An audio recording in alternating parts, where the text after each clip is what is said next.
Hello students, आज हम class 11 का चैप्टर नंबर 12 पढ़ेंगे, डेट इज सब्सिडरी बुक्स। ये इसका पार्ट 5 है। रिमेनिंग पार्ट के लिंक्स डिस्क्रिप्शन में गिवन है, आप वहां जाकर के देख सकते हैं। इस वीडियो का लर्निंग कॉन्सेप्ट है a use of purchase return book without GST. इस वीडियो में आज हम परचेज रिटर्न बुक प्रिपेयर करेंगे विदाउट जीएसटी के। सबसे पहले हम देखते हैं meaning of purchase return book. Purchase return book को हम रिटर्न आउटपुट बुक और परचेज रिटर्न जर्नल भी कहते हैं, जिसका मीनिंग है this book is used to record the return of such goods as were purchase on credit basis. इसका मतलब है परचेज रिटर्न बुक में उन ट्रांजेक्शंस को रिकॉर्ड किया जाता है जिसमें आपने गुड्स को क्रेडिट पे परचेज किया है, पर ड्यू टू सम रीजंस अब उन गुड्स को रिटर्न करते हैं टू द सप्लायर। और हम कह सकते हैं कि वो गुड्स जो आपने परचेज किए हैं क्रेडिट बेसिस पे, पर उनमें कुछ कमियों या डैमेजेस या एनी अदर रीज़न की वजह से उनको अगर आप रिटर्न करते हैं सप्लायर को, तो उस केस में उस ट्रांजेक्शन को परचेज रिटर्न बुक में रिकॉर्ड किया जाता है। There may be various reasons for returning the goods to the supplier. ऐसे कई सारे रीज़न हो सकते हैं जिसकी वजह से आप गुड्स को सप्लायर को रिटर्न करते हैं, जिनमें से कुछ एग्जाम्पल ये हैं। First is when the goods delivered are not according to sample. Second, when the goods are defective or they have been damaged in transit. And third, when the price charged in the invoice is in excess of the agreed price. ये सभी example हैं जिनकी वजह से आप goods को return करते हो टू द सप्लायर। कि अगर आपका गुड्स अकॉर्डिंग टू सैंपल नहीं है तो आप गुड्स को रिटर्न करेंगे। अगर आपको गुड्स जो रिसीव हुए थे वो डिफेक्टिव है तो आप उनको रिटर्न करेंगे। या गुड्स अगर ट्रांसलेट यानी ट्रांसपोर्टेशन के टाइम पर ही डैमेज हो गए तो इस केस में भी गुड्स को सप्लायर को रिटर्न किया जाता है। और अगर जिस प्राइस पे आप एग्रीड हुए थे सप्लायर के साथ, आपसे सप्लायर उससे ज़्यादा प्राइस चार्ज करता है, तो इस केस में भी आप गुड्स को रिटर्न करते हैं सप्लायर को। और इन सभी ट्रांजेक्शन को हम परचेज रिटर्न बुक में रिकॉर्ड करते हैं। तो ओवरऑल हम कह सकते हैं कि किसी भी रीज़न से अगर आप गुड्स से सेटिस्फाई नहीं है और आप उस गुड्स को सप्लायर को रिटर्न करते हैं, तो उस केस में उस ट्रांजेक्शन को परचेज रिटर्न बुक में रिकॉर्ड किया जाता है।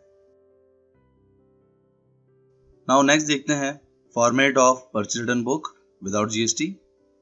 Purchase return book without GST में ये सभी कॉलम्स बनते हैं, जिसमें फर्स्ट कॉलम आपका डेट होता है, second column particulars, third column आपका डेबिट नोट नंबर होता है, इसके बारे में हम पहले ही डिस्कस कर चुके हैं। Fourth is LF, fifth is detail and sixth is amount column. Now transaction को रिकॉर्ड करने के लिए हम एक एग्जांपल लेते हैं। मान लेते हैं आप गुड्स को रिटर्न 2020 अप्रैल 1 को करेंगे, तो आप डेट कॉलम में 2020 अप्रैल 1 लिखेंगे। देन पर्टिकुलर्स में सबसे पहले सप्लायर का नाम लिखेंगे। देन सप्लायर के नाम के सामने आप डेबिट नोट नंबर लिखेंगे। एंड देन आप प्रोडक्ट की डिटेल लिखेंगे, जो भी गुड्स आप रिटर्न कर रहे हैं, जिसका अमाउंट डिटेल कॉलम में आएगा। प्रोडक्ट की डिटेल लिखने के बाद आप उसका टोटल करेंगे, और अगर उसमें कोई ट्रेड डिस्काउंट होगा तो उसको आप लेस करेंगे।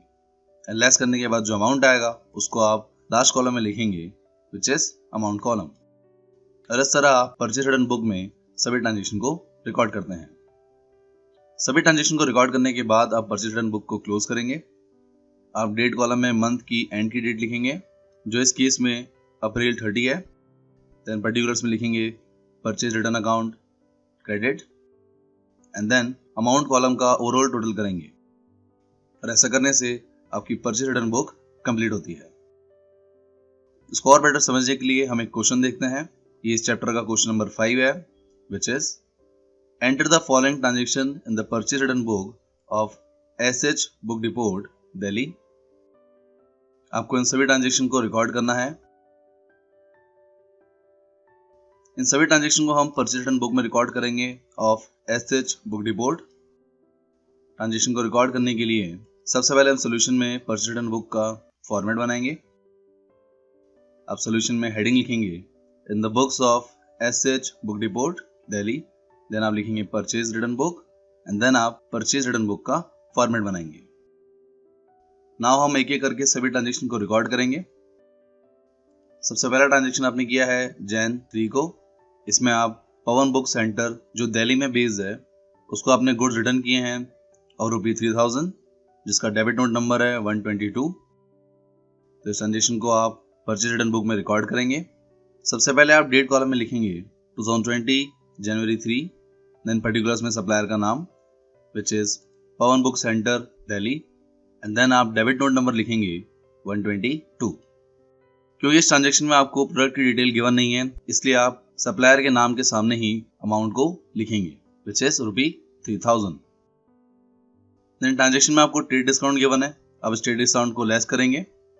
सबसे पहले आप पर्टिकुलर्स में लिखेंगे less trade discount at the rate 10%। 3000 का 10% होता है 300, और उसको लेस करने के बाद जो वैल्यू आएगी उससे आप अमाउंट कॉलम में लिखेंगे विच इज 2700, और इस तरह आपका ये ट्रांजेक्शन कंप्लीट होता है। द नेक्स्ट ट्रांजेक्शन है जनवरी 9। इसमें आपने सुल्तान चंद एंड सन्स जो दिल्ली में बेस्ड है उसको आपने अलाउंस दिया है। अलाउंस एक सिंपली डिस्काउंट होता है।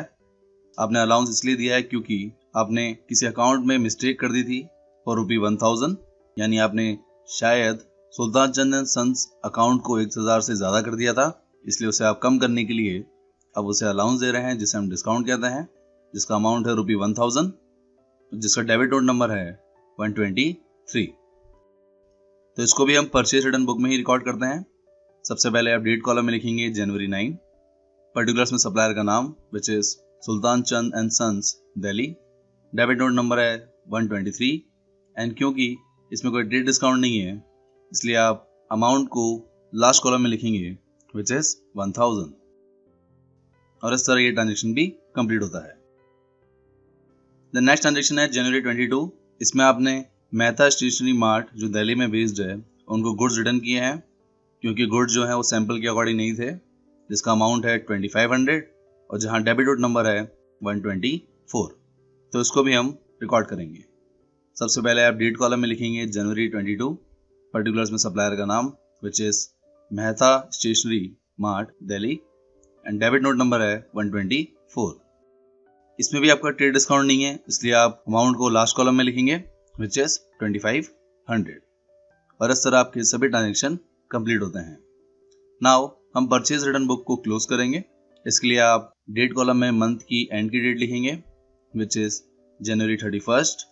पर्टिकुलर्स में आप लिखेंगे purchase return account credit, and then amount column का ओवरऑल टोटल करेंगे विच इज 6200, और इस तरह आपकी परचेज रिटर्न बुक कंप्लीट होती है। आई होप आपको ये क्वेश्चन समझ आ गया होगा। तो इस तरह use of purchase return book without GST complete होता है। पार्ट नंबर 6 में हम use of purchase return book with GST को डिस्कस करेंगे। So thank you guys for watching this video. अगर ये वीडियो अच्छा लगे तो लाइक कीजिए। For more videos subscribe my channel success heat. आप इस चैप्टर के नोट्स के लिए मुझे व्हाट्सएप पर कांटेक्ट कर सकते हैं। साथ ही आप मुझे फॉलो कर सकते हैं on Facebook and Instagram for questions, queries and updates के लिए, and click on bell icon for daily updates. Thank you.